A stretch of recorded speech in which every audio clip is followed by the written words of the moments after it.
If I had to choose a movie genre that interests me the least, I'd go with biopics, as even if they're well produced, they tend to stick with me the least. This isn't to say that there are no good biographical movies, as technically historical figures that we don't know that much about qualify in the same category.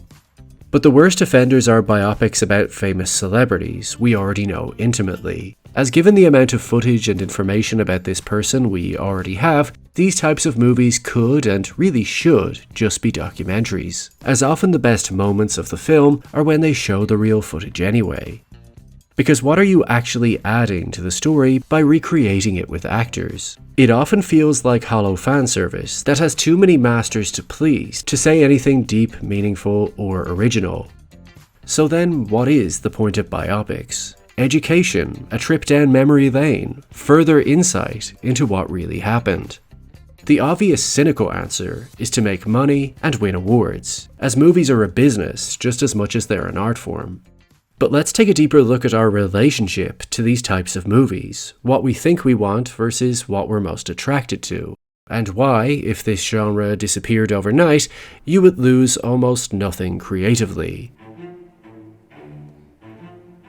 For me, there are three key issues I have with biopics. The first is impression or interpretation. If you've watched my channel before, you know I'm a huge fan of what actors can do. That with the slightest physical idiosyncrasy or vocal inflection, they can add a new layer to the character that wasn't necessarily there on paper. This is because, alongside the writer and director of an original story, they're actively creating a fully fleshed out character, someone flawed that we can relate to. Whereas in biopics, the actor isn't trying to find the character internally, instead they're researching them externally. There's now a right and wrong, which changes the whole dynamic.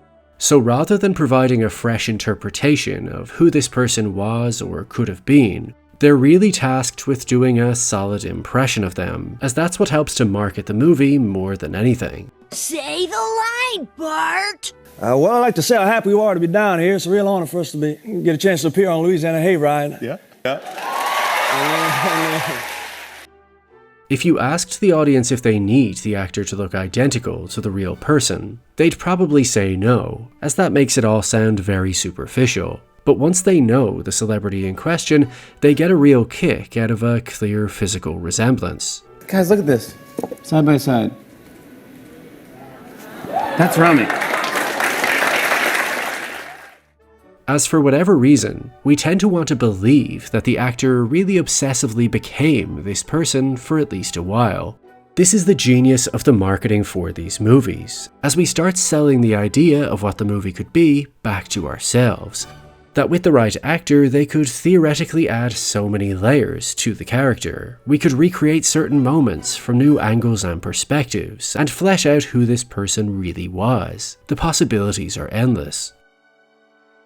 The entire movie becomes centered around the strength of this performance, as very often all the other cast members are so mesmerized by the raw charisma of the leading character that they simply watch on in admiration as they deliver endless charming monologues.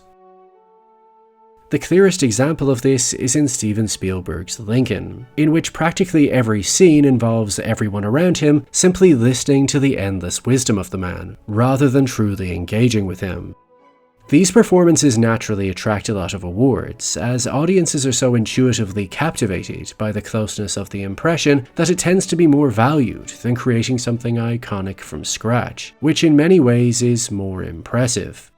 Now, of course, not every biopic is bound by the strength of its impressions, as in historical cases, we often don't know what the real person sounded or in some cases even looked like. This completely changes the responsibility of the actor, as they're no longer tasked with showing they can disappear into the image of the character we already have. Instead, they're now becoming the face and voice that audiences will forever associate with that person. We may not know what William Wallace or Oscar Schindler really looked like, but we will automatically picture Mel Gibson or Liam Neeson with them, without thinking twice. This gives the actor much more leeway to interpret and create, but in the process they also leave the audience with a much less accurate portrayal of what that person felt like. Like how Oliver Stone let Colin Farrell make Alexander Irish for some reason. What disturbs me most is not your lack of respect for my judgment. It's your contempt for a world far older than ours. And this leads into the second issue, celebrating the celebrity. The main reason these movies don't interest me is that they're usually made alongside the subject themselves, or seeking the approval of their family members. So inevitably we end up with a puff piece, an exercise in hero worship where the subject matter's best moments are recreated and their worst qualities left on the cutting room floor. So we gloss over uncomfortable facts like how young Priscilla Presley was when Elvis started dating her. As the people buying tickets to these movies are just fans that want a feel-good story that paints their hero in the best of lights. And if you don't give them that, then the picture essentially has no target audience and is destined to fail. This is why a biopic on someone like Michael Jackson would be so difficult, as you can't leave the controversies out of the movie, and if you include them, then they'll engulf the whole story, and none of his fans would want to see that. Narratively, the problem usually stems from the filmmakers trying to tell the full story of this celebrity's career from start to finish, as they have so many events and moments to recreate that there isn't really enough time to add any real depth or meaning to any of it. So instead they focus on externalities, using montages to whiz by years of success so we can bounce from highlight to highlight that the fans will appreciate being included.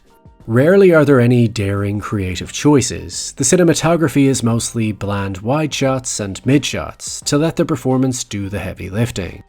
But no matter what, there's something about watching a recreation of an event that there's real footage of that your brain automatically chooses not to prioritize, making it instantly forgettable.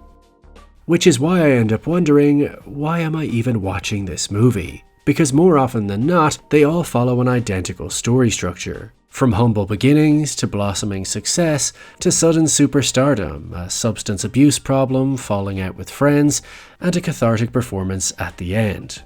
We don't want to repeat ourselves, the same formula over and over. Formulas are a complete and utter waste of time. Do I really need to see these endless, clearly fictional interactions with talent agents and music producers?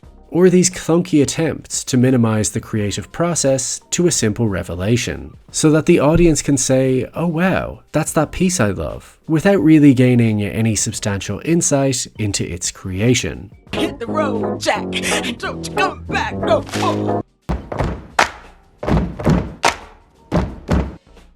I'd personally find biopics much more valuable if they delved into who this person really was, underneath the image portrayed to the public, how they felt about themselves and their work, and their no doubt complex relationship with fame. It wouldn't always be pretty, but it would contribute something new to the conversation around this figure, rather than feeling like a cinematic reading of their Wikipedia page.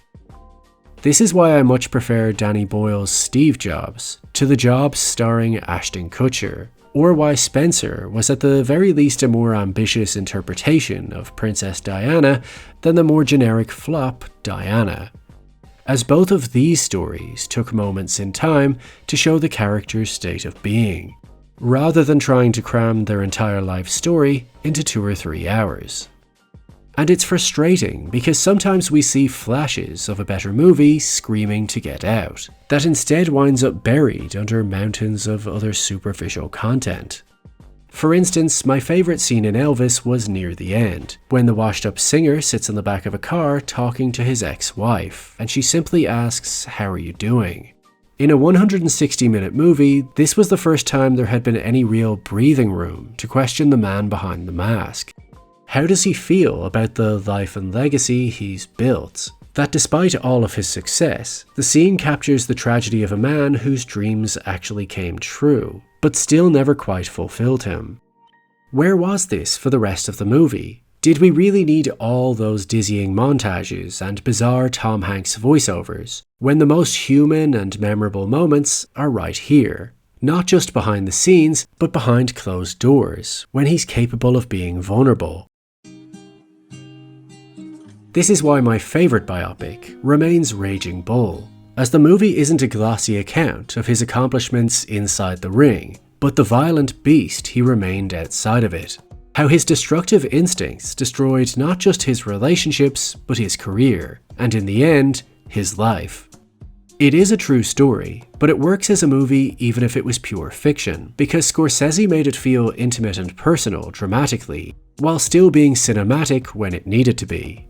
It leaves an artistic imprint on the viewer in a way few biopics ever do. While the movie was made with Jake LaMotta's assistance, he was not flattered by the end product, realizing I kind of look bad in it, and discovering from those closest to him that in reality he was even worse. This isn't to say that a biopic can only have value if it tears down its subject matter, but should at least offer up something artistically that says something about the human condition. This is why, despite its bad reviews, I still appreciated what Netflix's Blonde tried to achieve. Now, if I'm being completely honest, I turned it off after an hour, as it was just repeatedly depicting Marilyn Monroe as a hysterical victim with daddy issues in almost every scene. But reframing her career through this tragic, nightmarish lens was a more daring approach than merely celebrating the celebrity. The movie was a critical flop, but as easy as it is to revel in the failure of others, we need risk-takers in cinema, as without gambles like this, we never discover fresh new approaches to tired old genres. But on the flip side, biopics get complicated when the subject matter is an amoral criminal, as these characters are not beloved but infamous, and by portraying their story on screen, to some extent it is glamorizing them. For instance, Spielberg mostly just celebrates Frank Abagnale Jr.'s fraud and outright theft, making all of his deceit feel like fun, victimless crimes. Whereas Scorsese tends to show both the highs and the lows of his immoral characters. So even if you see how fun it can be, you're always exposed to the harsh reality waiting on the other end. But certain stories really don't need to be recreated when there are real-life victims to consider, like Netflix's 10-part series, Dahmer. The show claimed to be taking an observational lens, not necessarily trying to create empathy with the title character. But whether the show intended to or not, it essentially turned horrifying, senseless murders into passive entertainment. Too often it came across as a pitch-black dark comedy, as we watch Jeffrey struggle to get away with drugging and dismembering innocent victims in front of his grandmother. Or that his father thinks his son's deepest secret is that he's gay, rather than the gruesome reality. The whole show feels unnecessary, as there's more than enough documentaries on this subject matter to tell the story accurately, and recreating the violent crimes feels highly disrespectful to the victims. And this leads directly into the final issue: fact or fiction. Claiming a movie is based on a true story is a great way to get the audience invested. Just ask The Blair Witch Project. But biopics have a murkier relationship with the truth than they lead you to believe, as they seem to prioritize the philosophy of never let the truth get in the way of a good story. This is an inevitability in filmmaking, as whenever biopic screenwriters receive notes for a rewrite, they're not exactly fact checks. They're going to be notes to make the story more compelling. We all understand this on an intellectual level, but subconsciously we tend to assume that if they put it on screen, it must at least resemble the core truth of the situation, and it becomes hard to emotionally uncouple fact from fiction. This is what makes biopics even more questionable in their intentions. Are the audience meant to be educated on the facts, or merely entertained? Is it fair to the real people involved to give an untrue account of the situation? For example, unlike The Social Network would have you believe, Mark Zuckerberg didn't set up FaceMash because he was bitter about being dumped by his college girlfriend. Nor was the Hot or Not website revenge against women. It allowed users to judge men too. This may seem trivial, but imagine watching a movie about your life, and it turns out they made up a cynical motivation for even starting. In Catch Me If You Can, unsurprisingly, it turns out con artist Frank Abagnale Jr. may not have been telling the full truth, as most of his stories are largely exaggerated. Aside from silly additions, like how a man who forged checks can somehow turn into Houdini while grieving in an airplane toilet, it appears Frank had more of a habit of stalking women than charming them, as Paula, the air steward Brenda was based on, never really trusted him. When he invited himself along to meet her family, he began stealing from her parents and local businesses by using their checks, rather than forging his own, which overall paints him in a much more sinister light than the fun romp portrayed on screen.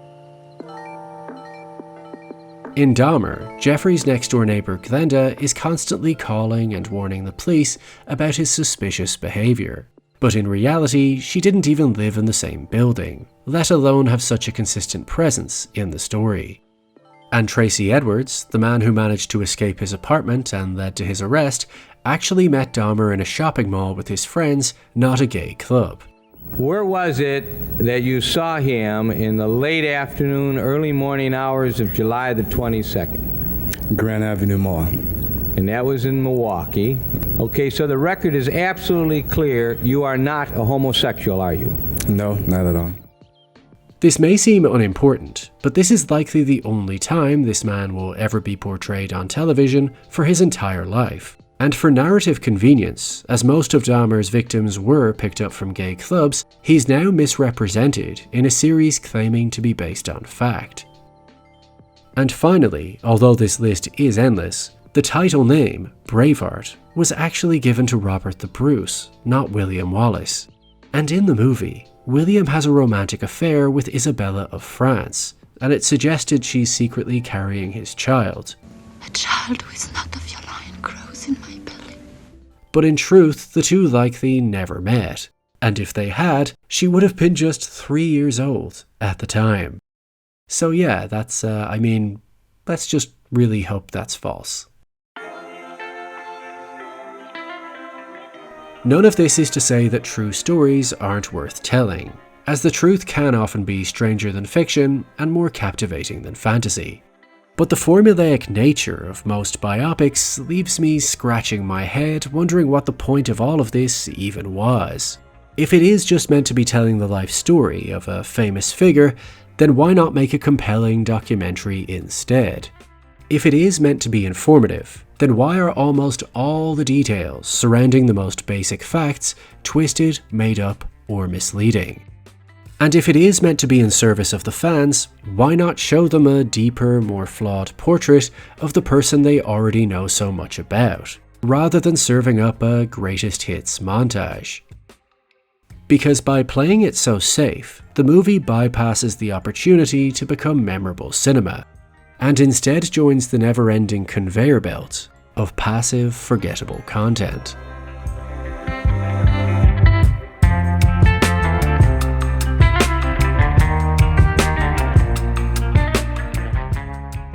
Well, if you've made it this far, firstly, thank you for watching, but if you could now give the video a like, possibly even leave a comment and click on that subscribe button, it will encourage that mysterious algorithm to do its thing. And if you want to support the channel personally, you can check out my Patreon.